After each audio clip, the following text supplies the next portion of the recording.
I was halfway through pouring my morning coffee when my phone rang. My sister's name flashed on the screen. I picked up expecting something casual, maybe gossip, maybe a favor. Instead, her voice came sharp and cheerful. "I'm moving into your Lake Arrowhead house tomorrow. I already replaced the wallpaper, so send me $3,000 for it." The mug trembled in my hand, coffee spilling over my fingers. I laughed because what else could I do? But when she added Mom and Dad already said yes, something inside me cracked. And that's the moment I realized whatever this was, it wasn't about wallpaper anymore. When the call ended, I just stood there, phone still pressed against my ear, as the sound of the espresso machine hissed behind me. The smell of burnt coffee filled the kitchen, bitter and heavy. For a moment, I thought maybe I'd misheard her. Maybe it was one of Abigail's ridiculous jokes, the kind she used to pull when we were kids. But then the text came through a picture of my living room. The wallpaper torn down, the caption reading, "Looks better already." My hands started shaking. I called her back, but it went straight to voicemail. So I did the one thing I shouldn't have done. I called my mother. "Mom," I said, trying to sound calm, "Abigail just told me she's moving into my Lake Arrowhead house. Please tell me that's not true." There was a pause. Then my mother's voice, smooth and dismissive. "Yes, honey. She mentioned it. Things have been hard for her lately, and you're not using that house anyway. It just makes sense." I blinked, feeling something twist inside me. "You gave her permission?" "Well, your father and I agreed it's better than letting it sit empty. Families help each other, Hilary. Don't be so dramatic." That word dramatic, I'd heard it my whole life. Every time Abigail crossed a line, every time I dared to protest. I could almost hear my father in the background mumbling, "She's overreacting again." I bit my lip until I tasted blood. "Mom." She changed the wallpaper without asking me. "Oh, please," she sighed. "She has good taste. It'll make the place feel warmer. Besides, you can always change it back." I didn't respond. I just listened to the clink of dishes in the background, to my mother's easy tone, as if what she'd done wasn't trespassing, wasn't betrayal. When I hung up, I stared at my reflection in the dark glass of the kitchen window. Behind me, Los Angeles glowed tiny golden lights scattered over the hills. My apartment had always felt safe separate, but suddenly it felt invaded too. Abigail had always been the kind of person who took and expected applause for it. My parents had always enabled it. I could still remember being 16, saving up for months to buy my first car. Abigail borrowed it just for the weekend. 3 months later, she returned it with scratches down both sides, the gas tank empty. Mom's words still rang in my head. She didn't mean it. "Hilary, be kind. She's your sister." I had been kind over and over again. But as I stared at the phone in my hand, seeing that unread text with the photo of my ruined living room, something changed. A slow, unfamiliar heat built in my chest. It wasn't shock anymore. It wasn't hurt. It was the quiet, precise anger of someone who'd finally run out of grace. And I had no idea yet just how far I was willing to go to get my house back. By sunset, I was already on the highway to Lake Arrowhead. The traffic thinned as the city lights faded behind me, replaced by long stretches of pine trees and the hum of the tires against the asphalt. I kept replaying the conversation in my head, every word from my mother's voice, like a match striking the same wound. "Families help each other, Hilary. Don't be so dramatic." The farther I drove, the more that phrase began to rot in my chest. When I finally turned onto the familiar narrow road that curved around the lake, the air smelled like pine and cold water. I'd always loved this drive. It used to mean peace, quiet, my own space to breathe. But when I pulled up to the gate and saw the porch light glowing, my stomach dropped. I never left the light on. The curtains were different too, checkered, not white. Someone else's taste. I parked and sat there for a full minute, gripping the steering wheel, trying to believe it wasn't real. Then I unlocked the door with my own key. The first thing that hit me was the smell. Paint and glue, fresh, sharp, invasive. The living room, that once had soft beige walls, now screamed with gold patterns that shimmered under the light like bad hotel decor. My furniture was pushed aside. My favorite reading chair, the one I'd carried up those stairs myself, was covered with a floral blanket that wasn't mine. I moved through the house slowly, every step heavier than the last. In the kitchen, a spice rack had been screwed directly into the wall. crooked. I ran my fingers along the drill holes. My hand came away dusty with white plaster. Then I went upstairs. My study door was half open.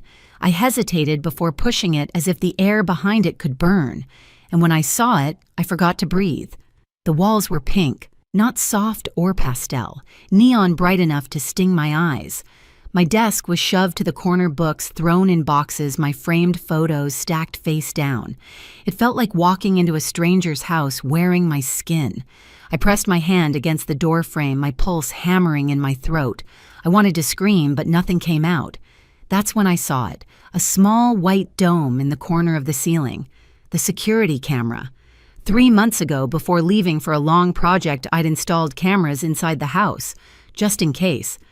Back then, it felt unnecessary, maybe paranoid. But now that tiny lens was the only thing that made my knees stop shaking. I pulled out my phone, logged into the system, and scrolled through the saved footage. It loaded slowly, frame by frame, until finally there she was. Abigail, walking through the front door with the spare key, laughing on the phone with someone mom. She waved and a few contractors pointing at the walls. Tear this down, paint that pink. It's going to be perfect for us.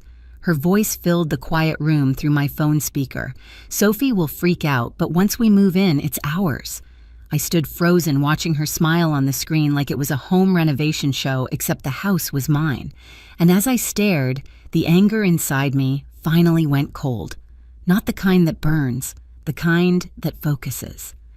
I backed up every file, labeled each folder carefully: living room footage, kitchen, upstairs hallway.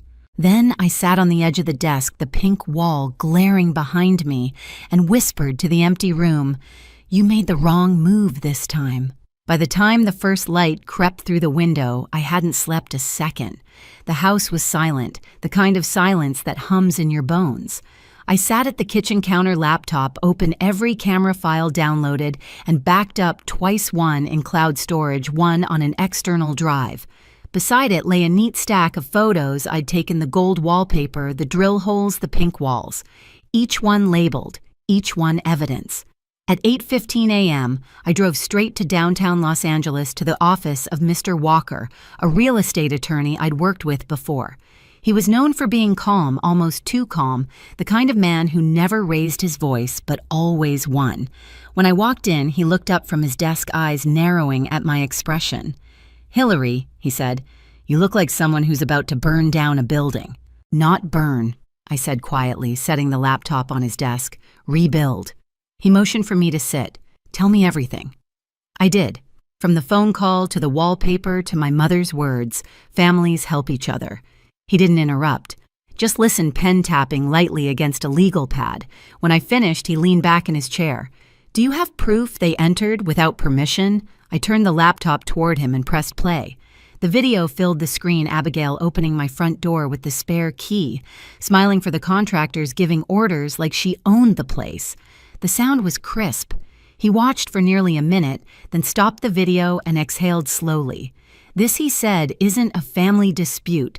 It's unlawful entry, property damage, and extortion." "She demanded payment for the renovation, correct?" $3,000, I replied, my voice steady. "She said I owed her." He scribbled something down. "Good. We'll file both a civil and a criminal complaint. Civil for damages, criminal for trespass and coercion." For a moment I just sat there, watching him write. The weight of the last 24 hours pressed against my ribs, but under it something else had begun to grow: a sense of control, of clarity. Mr. Walker looked up. "Are you sure you want to go through with this? Once we file, there's no taking it back. It'll destroy the family dynamic." I met his eyes. "There's nothing left to destroy." He nodded, once pulled a blank legal form from his drawer and began typing.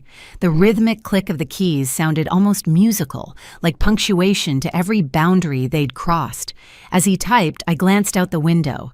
Down on the street, people were moving through their lives, coffee cups in hand, unaware that mine had just shattered the day before.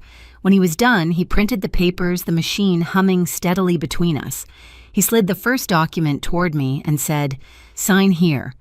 I signed without hesitation. And for the first time in years, I didn't feel like the quiet sister who kept the peace.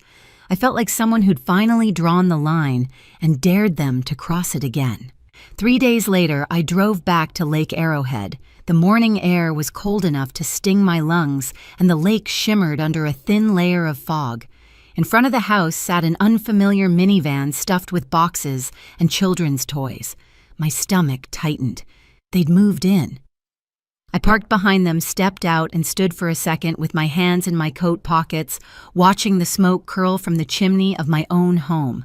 The key felt heavy in my hand as I unlocked the front door. They were all there.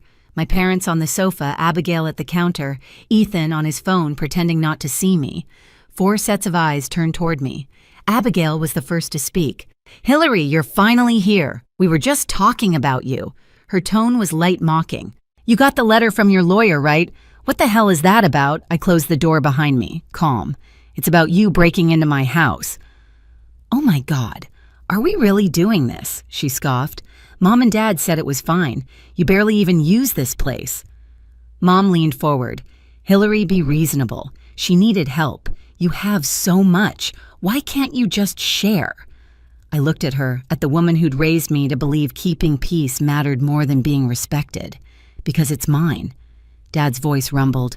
"We're family. You're taking this too far. Withdraw that lawsuit right now." "No." Abigail crossed her arms. "We already moved in. It's done. We spent money fixing it up, made it better. You should be thanking us." That made me laugh. I took the folder from my bag and placed it on the coffee table. "You want to talk about money? Here's something you should see." She frowned, flipping through the first few pages, copies of the property deed title certificate and a contract signed 3 months ago. "What is this? A full renovation project I approved and permitted with the city," I said evenly. "Demolition starts tomorrow morning at 9. The room froze. Abigail blinked, her voice cracking. "Demolition? You're kidding." "Do I look like I'm kidding?" I stepped closer. "Everything you see here, the wallpaper, the paint, the furniture you brought, it'll be gone by tomorrow. Rubble." Mom's hand flew to her mouth. "Hilary, this is insane," Dad muttered. "You wouldn't dare. Watch me." Abigail's face turned red. "You can't just tear it down. I spent money on this place." "And that," I said softly, "is called a confession." Her jaw dropped. "You just admitted to altering and occupying private property without consent." I continued, each word slow and deliberate. "Every word is being recorded on my phone right now, and the police already have copies of the footage showing you walking in with the spare key giving orders to the contractors." Abigail's mouth opened, but no sound came out. That was when the knock came at the door. 2 uniformed officers stood outside their badges, catching the light. "Good morning. Is this the residence of Ms. Hilary Carter?" "Yes." I stepped aside. "We're here regarding a criminal complaint, unlawful entry, and property damage. We need to speak with Ms. Abigail Collins." My mother shot up from the sofa. "This is outrageous. You can't just barge in here." The officer's tone remained calm. "Ma'am, please step aside. The house belongs to Ms. Carter. Everyone else is required to vacate immediately until the investigation concludes." The color drained from Abigail's face. No, please, this can't be happening." She turned to me, voice trembling. "Hilary, we're sisters." I looked at her, the same woman who'd laughed on the phone while tearing down my walls. "You should have remembered that before you stole from me." As the officers escorted her toward the door, Ethan stood frozen, pale, and silent. When she passed him, she snapped, "Say something." He didn't. He just whispered, "You lied to all of us." Outside, I heard her voice rising, begging, then fading into the distance as the police car pulled away. Inside, the silence was heavier than before. My parents stared at me, disbelief written all over their faces. Mom finally spoke, tears streaking down her cheeks. "You've destroyed your own sister's life." I met her eyes. "No, Mom, she destroyed it herself." Dad took a step forward, voice shaking with rage. "We raised you better than this. Then you should have taught me boundaries, not obedience." I turned away, picked up my folder, and walked to the front door. Before stepping out, I said quietly, "Construction starts at 9. You might want to remove anything sentimental before then." I left them standing there in the wreck of what they'd built, a family that called theft, love, and control care. When I reached my car, the first demolition truck was already coming up the hill, its yellow lights flashing in the fog. I rolled down the window, watched it stop at the gate, and told the driver, "Tomorrow, 9 sharp. No delays." He nodded. As the engine growled to life, I felt something loosen in my chest. For the first time, the word family didn't make me flinch. It made me stronger. And when the truck disappeared around the bend, I smiled to myself because the house wasn't the only thing being rebuilt. The next few months passed like quiet thunder. Abigail's case moved faster than anyone expected. The footage spoke louder than tears, and the law didn't care about family drama, it cared about proof. When the verdict came, the courtroom felt colder than any mountain air I'd ever breathed. "Guilty," the judge said simply. Abigail got 3 years of probation plus $85,000 in damages. Ethan filed for divorce a week later, taking full custody of their kids. My parents sat in the gallery, faces blank, as if the world had shifted under their feet. News spread through our small circle like wildfire. People whispered about the sister who pressed charges, about the golden child who fell. My mother stopped returning calls. My father refused to look me in the eye. I didn't care. I'd spent too long shrinking myself to make them comfortable. 9 months later, the house stood again. New frame, new walls, all traces of their intrusion erased. Floor-to-ceiling windows reflected the lake open and clean. No gold wallpaper, no pink paint, just light and air. One evening, as the sun bled into the water, I received a message from a cousin Abigail's working nights at a fast food place. "Living in your parents' basement." I read it once, then deleted it. Justice doesn't roar. It hums quietly, steady and certain, like the sound of the lake outside my window. And in that calm, I finally understood revenge isn't fury. It's peace. Sometimes I still drive up to the lake before sunrise, just to watch the light crawl across the water. That house isn't just walls. It's proof that silence can be louder than rage, and that boundaries can be rebuilt stronger than before. People say revenge changes you. Maybe it does, but for me it simply returned what they took: peace. If this story hit home, share it. Someone out there needs to hear that it's okay to fight back quietly and completely.